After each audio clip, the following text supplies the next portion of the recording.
Hello everyone welcome back to my YouTube channel. ਅੱਜ ਦਾ ਸਾਡਾ ਟੌਪਿਕ ਹੈਗਾ nursing care plan on whooping cough.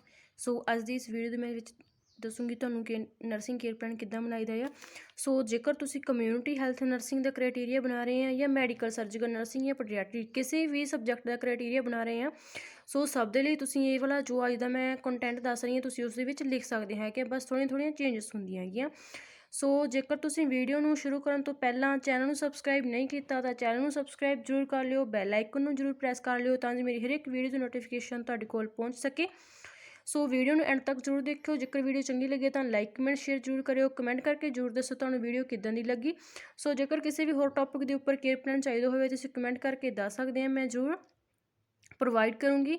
ਸੋ ਜੇਕਰ ਤੁਹਾਨੂੰ PDF ਨੋਟਸ ਚਾਹੀਦੇ ਹੋਣ, ਬਾਏ ਕਰਨੇ ਹੋਣ ਤੁਸੀਂ, ਸੋ ਪੇਡ ਹੈਗੇ ਨੇ, ਸੋ ਤੁਸੀਂ ਬਾਏ ਵੀ ਕਰ ਸਕਦੇ ਆ। ਸੋ ਨਾਓ ਅੱਜ ਦਾ ਟੌਪਿਕ ਸਟਾਰਟ ਕਰਦੇ ਹਾਂ। ਲੈਟਸ ਸਟਾਰਟ ਦਾ video nursing care plan on whooping cough. So guys ਸਭ ਤੋਂ ਪਹਿਲਾਂ ਹੁੰਦੀ ਹੈ ਇੰਟਰੋਡਕਸ਼ਨ, ਜਿਸ ਦੇ ਵਿੱਚ ਆਪਾਂ ਆਪਣੇ ਬਾਰੇ ਲਿਖਣਾ ਹੁੰਦਾ, ਜਿੱਦਾਂ ਲਾਈਕ ਮੈਂ ਲਿਖਿਆ ਹੋਇਆ। ਸੋ ਕਮਿਊਨਿਟੀ ਹੈਲਥ ਨਰਸਿੰਗ ਦੇ ਅਕੋਰਡਿੰਗ ਮੈਂ ਦੱਸ ਰਹੀ ਹਾਂ। ਸੋ ਜੇਕਰ ਤੁਸੀਂ ਮੈਡੀਕਲ ਸਰਜੀਕਲ ਨਰਸਿੰਗ ਦਾ ਕ੍ਰਾਈਟੇਰੀਆ ਬਣਾ ਰਹੇ ਆ ਤਾਂ ਉਸ ਦੇ ਵਿੱਚ ਤੁਸੀਂ ਇੰਟਰੋਡਕਸ਼ਨ ਉਸ ਦੇ ਹਿਸਾਬ ਨਾਲ ਲਿਖੋਗੇ, ਠੀਕ ਹੈ। I am Sukhman Kaur, studying in GNM first year in dash college. We were posted in community area under supervision of a respected teacher dash, ਠੀਕ ਹੈ। ਜੇਕਰ ਤੁਸੀਂ ਪੀਡੀਆਟ੍ਰਿਕ ਨਰਸਿੰਗ ਦਾ ਬਣਾ ਰਹੇ ਆ ਜਾਂ ਮੈਡੀਕਲ ਸਰਜੀਕਲ ਹੌਸਪੀਟਲ ਦੇ ਤੌਰ 'ਤੇ ਤੁਸੀਂ ਕ੍ਰਾਈਟੇਰੀਆ ਬਣਾ ਰਹੇ ਆ ਤਾਂ ਤੁਸੀਂ introduction, student profile, patient profile ਨਹੀਂ ਲਿਖੋਗੇ, ਠੀਕ ਹੈ। ਸੋ ਤੁਸੀਂ ਉਸ ਦੇ ਵਿੱਚ ਸਿੱਧਾ ਡਾਇਰੈਕਟਲੀ ਹਿਸਟਰੀ ਕਲੈਕਸ਼ਨ ਤੋਂ ਸਟਾਰਟ ਕਰੋਗੇ, ਠੀਕ ਹੈ। ਸੋ ਉਸ ਤੋਂ next I selected my patient mister, so ਇੱਥੇ ਰਣਜੀਤ ਲਿਖਣਾ ਹੈ, ਸੌਰੀ ਗਲਤੀ ਨਾਲ ਹੋ ਗਿਆ, who was suffering from whooping cough. For my care plan, I selected to him. I want to gain more knowledge regarding this condition. I also provide care to patient. I help to reduce the future complications, ठीक है। सो उस तो next आ गई student profile, name, age, course, class, name of institute, place, district, ठीक है। Next ਆਪਾਂ ਲਿਖਣਾ ਆ ਹਿਸਟਰੀ ਕਲੈਕਸ਼ਨ। ਇਸ ਦੇ ਵਿੱਚ ਆਪਾਂ ਆਈਡੈਂਟੀਫਿਕੇਸ਼ਨ ਡਾਟਾ ਲਿਖਾਂਗੇ, name, age, sex, address, name of the informant, relationship with child, date of admission, ਠੀਕ ਹੈ। Bed number, ward number, registration number. ਜੇ ਤਾਂ ਤੁਸੀਂ ਹੌਸਪੀਟਲ ਦਾ ਕ੍ਰਾਈਟੇਰੀਆ ਬਣਾ ਰਹੇ ਹੋ ਤਾਂ ਤੁਸੀਂ ਲਿਖੋਗੇ, ਜੇਕਰ ਤੁਸੀਂ ਕਮਿਊਨਿਟੀ ਦਾ ਕ੍ਰਾਈਟੇਰੀਆ ਬਣਾ ਰਹੇ ਹੋ ਅਦਰਵਾਈਜ਼ ਤੁਸੀਂ ਨਹੀਂ ਲਿਖੋਗੇ, ਠੀਕ ਹੈ। ਡਾਇਗਨੋਸਿਸ ਕੀ ਹੈ, ਵੂਪਿੰਗ ਕਫ। ਚੀਫ ਕੰਪਲੇਂਟਸ ਕੀ ਨੇ, fever, mild fever, fatigue, dry cough, sweating, weight loss, fever that start low and increase daily. Next हैगा history of present illness, present medical history. Mr. Ranjit Singh was admitted in civil hospital Gidarbaha with chief complaints fever, headache, sweating, weakness, ठीक है। so next हैगा present surgical history, no history, ठीक है। history of past illness, past medical history, child have no history of hypertension, diabetes, mellitus, जो भी तुम लिखना है, ठीक है। Past surgical history, there is no history of surgery. Next हैगा बर्थ हिस्ट्री, ये ऑप्शनल हैगा, तुसी लिख भी सकते हैं, तुसी स्किप भी कर सकते हैं। जो तुसी पीडियाट्रिक का क्राइटेरिया बना रहे हैं फिर तो यह इंपॉर्टेंट हैगा, अदरवाइज तुसी स्किप कर सकते हैं, यह नहीं लिखना हैगा वा। उस तो नैक्सट आ गया family medical history, family surgical history, ठीक है। देयर इज़ नो सिग्निफिकेंट, ठीक है। फैमिली कंपोजिशन ਦੇ ਵਿੱਚ ਦੇਖ ਲਓ ਤੁਸੀਂ ਕੀ ਪੁਆਇੰਟਸ ਮੈਂਸ਼ਨ ਕਰਨੇ ਆ, name of family member, age, sex, education, occupation, relation, health status, ਠੀਕ ਹੈ। ਸੋ ਇਸ ਤੋਂ ਬਾਅਦ ਆਪਾਂ ਬਣਾਉਣਾ ਹੈਗਾ ਫੈਮਿਲੀ ਟਰੀ।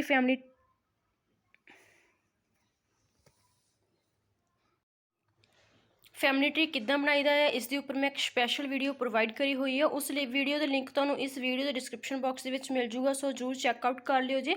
ਸੋ ਨੈਕਸਟ ਸਾਡੇ ਕੋਲ ਹੈਗਾ ਸੋਸ਼ੀਓ ਇਕਨੋਮਿਕਲ ਸਟੇਟਸ, ਠੀਕ ਹੈ। The child belongs to middle class family and live in Gidarbaha. His father is shopkeeper and mother is housewife. Family income is 10,000 per month. Nutritional status, child taking properly nutritional diet. His family is pure vegetarian and he is also vegetarian. He has no energy of food, ठीक है, have no allergy. Next आ गया personal history, baby take sleep adequate, bladder pattern, bowel pattern, child having no any bad habit, child have good relationship with others. Next साढ़े को आ गया physical examination. इस दे विच जो पॉइंट्स आप मैंशन करने है तुसीं देख सकते हैं। सब तो पहला हैगा जनरल अपीयरेंस। सो इस दे विच body build, nourishment, consciousness, look and health. Next साढ़े को आ गया vital signs and skin, temperature, pulse, respiration, colour and texture. So जो नैक्सट मैं पॉइंट्स मैंशन करे हुए हैं तुसीं देख सकते हैं। हेयर्स एंड नेल्स, ठीक है। लिम्फ नोड्स विच enlargement, head and neck, head इस विच size, shape, symmetry, any lesions, lice, dandruff.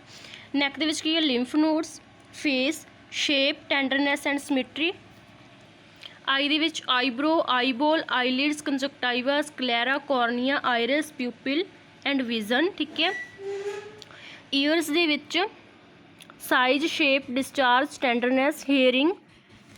Knows दे विच की है nasal discharge, nasal septum, shape, size, nostril. Mouth and throat दे विच colour of lips, mucous membrane and tongue.